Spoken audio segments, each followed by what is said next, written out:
তো hello guys, welcome back to my channel. তো আমার চ্যানেলে তোমাদের সবাইকে খুব খুব খুব ওয়েলকাম। তো তোমরা সবাই কেমন আছো? আই হোপ তোমরা সবাই ভালো আছো। আমিও ভীষণ ভালো আছি। তো আজকে আমি সকাল 6টায় পড়া ছিল, তারপর আমি 8টায় ছুটি হয়েছে, তারপর আমি বাড়ি চলে এসেছি। তারপর কিছুক্ষণ শুয়েছিলাম, তারপর কিছুক্ষণ ফোন দেখছিলাম। এবার যখন ফোন দেখছিলাম তখন আমাকে আমার মা বললো যে মেয়ে হয়েছিস, একটা কোনো ঘরের কাজ করিস না, সারাক্ষণ শুয়ে বসে দিন কাটাস, যা গিয়ে শোকেজটা পরিষ্কার কর। আর কি মারা যেরকম বলে তো ওরকমই আমাকে বলছিল। তো সত্যি আমি কোনো কাজ করি না। তা আর আমি চ্যানেল খুলে রেখে দিয়েছি, তোমাদের সাথে কি শেয়ার করব আমি সেটাও বুঝে পাই না, কারণ আমি তো সারাদিন কিছুই করি না, আমি কী শেয়ার করব। এর জন্য ভাবলাম যে আজকে যখন এটা মা করতে বললো তাহলে আজকে এটাই করি আর তোমাদের সাথে শেয়ারও করি। তো চলো দেখতে থাকো ভিডিওটা। এই যে শোকেসটা মানে ভীষণই লণ্ডভণ্ড অবস্থায় ছিল, কারণ এই শোকেসটা আমরা 6-7 মাস আগে কিনেছিলাম। আর তারপরেই আমার ভাই অসুস্থ হয়েছিল আর আমার ভাই মারা গেছিলো। এর জন্য মানে আমরা এই বাড়িতে থাকতেও পারছিলাম না, মানে আমাদের মেন্টালি অবস্থা ভীষণই খারাপ ছিল। তো আমরা এখানে থাকতেও পারছিলাম না, তাই আমরা 3-4 মাস, 4 মাস না 3 মাস মতো মামাবাড়িতে ছিলাম। তো রিসেন্টলি 1 সপ্তাহ আগে আমরা মামাবাড়ি থেকে আসি। আর আসার পর মানে কীরকম অবস্থা, মানে দেখো খুচখাচ জিনিসপত্রতেই ছিল।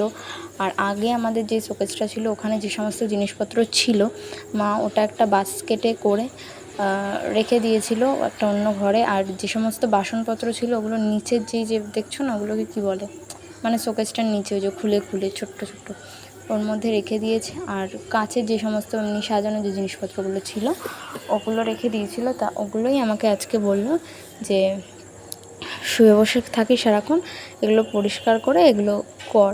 তা আমি এটাই করছি আজকে। তা দেখো আমার কিন্তু পরিষ্কার করা হয়ে গেছে, পেপার পাতা হয়ে গেছে। আর এই পেপার পাতাটা আমার কাছে মানে কি বলবো, আমি অনেকটা প্রবলেমে করেই পেতেছি। আর তারপর আমি একে একে করে এই জিনিসপত্রগুলো সাজিয়ে দিচ্ছিলাম। আর যেহেতু আমি মামাবাড়িতে ছিলাম 3 মাস, আমার অনেক জিনিসপত্র মানে অনেক জিনিসপত্র ওখানেই রয়েছে।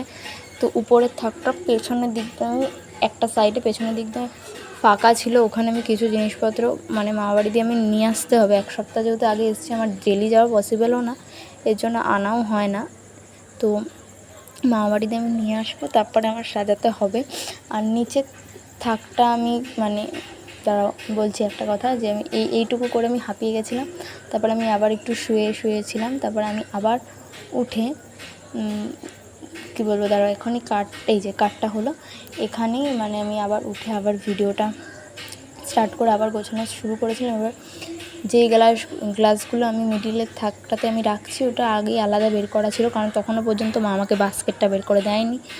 আর ওই যে বইগুলো রাখছি, ওই 3টে বই আমাকে মানে ঠাকুরের বই পরশুদিন রাত্রে আমাকে বাবা এনে দিয়েছিলো। আর এটা হচ্ছে একটা আইসক্রিম কুলফি তৈরি করার কী বলে এগুলোকে আমি জানি না, কিন্তু ওগুলো তৈরি করে এটুকুই জানি। তো আমি বাবার দোকান দিয়ে নিয়েছি, এটা আমার বাবার দোকান দিয়ে।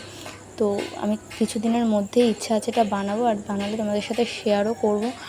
আর এই যে মা আবার আমাকে বাস্কেটটা বের করে দিয়েছে, যেটা মা অন্য ঘরে রেখে দিয়েছিল আগের শোকেসটা থেকে নামিয়ে, আর এতদিন টাইমও হয়নি। তো এবার এই জিনিসপত্রগুলোই একে একে করে এখানে ঢুকিয়ে রাখবো। আর যেটা বলছিলাম, মানে আমি মানে কাজ করতে ভালো না বাসলেও আমার কিন্তু রান্না করতে ভীষণ ভালো লাগে।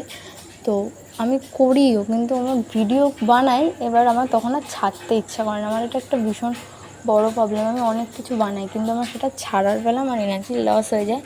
যাই হোক, ইচ্ছা আছে কুলফিটা বানালে আমি তোমাদের সাথে শেয়ার করব।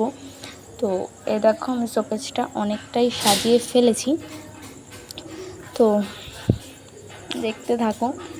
মানে ফার্স্ট ভিডিও করছি, তো আমি অনেকটা টাইমই মানে মিনিংলেস হয়ে যায়, আমি কি বলবো আমি কিছু খুঁজেই পাই না। তো চলো দেখতে থাকো।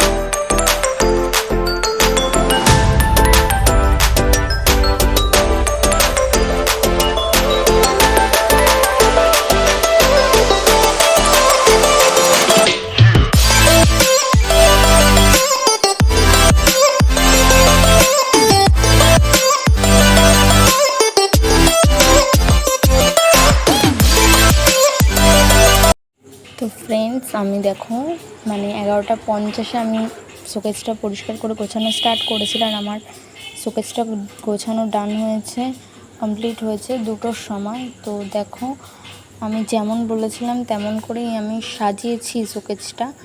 তো উপরের থাকটার আমি পেছনের দিকটা অনেকটাই ফাঁকা রেখেছিলাম, আর নিচের থাকটার মানে কিছু গ্লাস আমি ঢোকাতে গেছিলাম, কিন্তু ওই গ্লাসগুলো এতটাই নোংরা ছিল যে আমি মাকে বললাম যে ধুয়ে দিতে, পরে আমি ঢুকিয়ে রাখবো। তো যাই হোক, আমি মিডিলের থাকটা যতটা সুন্দর করে পেরেছি সাজানোর চেষ্টা করেছি। তো তোমরা বলো আমার এই মিডিলের থাকটা সাজানো কেমন হয়েছে, আর আমার এই মানে আমাদের এই শোকেসটা দেখতে কীরকম সেটা তোমরা সবাই কমেন্টস মানে যাদের ভালো লেগেছে তারা সবাই কমেন্ট সেকশানে বলো। আর দেখো ডিজাইনটা দেখো, সত্যি খুব সুন্দর ডিজাইনটা। আর এদিকে আমি স্নান করে চলে এসেছি। হ্যাঁ, স্নান করে চলে এসে এবার খাবো আমি, যেহেতু সকাল দিয়ে খাইনি আমি কিছু।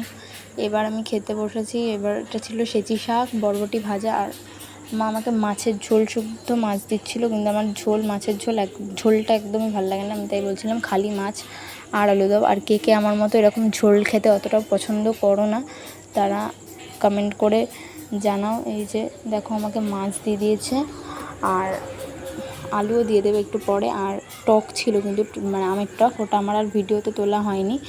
যাই হোক, এবার আমি মানে ঘুমিয়ে পড়েছিলাম, তো ঘুম থেকে আমি উঠে পড়েছি। আর এবার চুল আঁচড়াচ্ছি।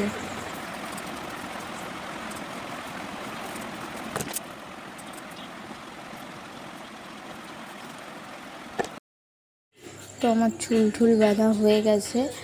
এবার আমি আরেকটা জায়গায় গেছিলাম, তো ওইটার ভিডিওটা আমি দেবো ভেবেছিলাম, কিন্তু কেন জানি না ভিডিওটা আমার কীভাবে স্টোরেজ ফুল হওয়ার কারণে কীভাবে যাই হোক ডিলিট হয়ে গেছে। তো আমি ওই ভিডিওটা তোমাদের আর দিতে পারলাম না। তো যাই হোক, আজকের ভিডিওটা আমি এখানে এন্ড করছি, বিকজ কালকেও সকালে 6টায় পড়া আছে, পড়তে বসতে হবে। তো আজকের মতো এখানে tata, good night, bye bye.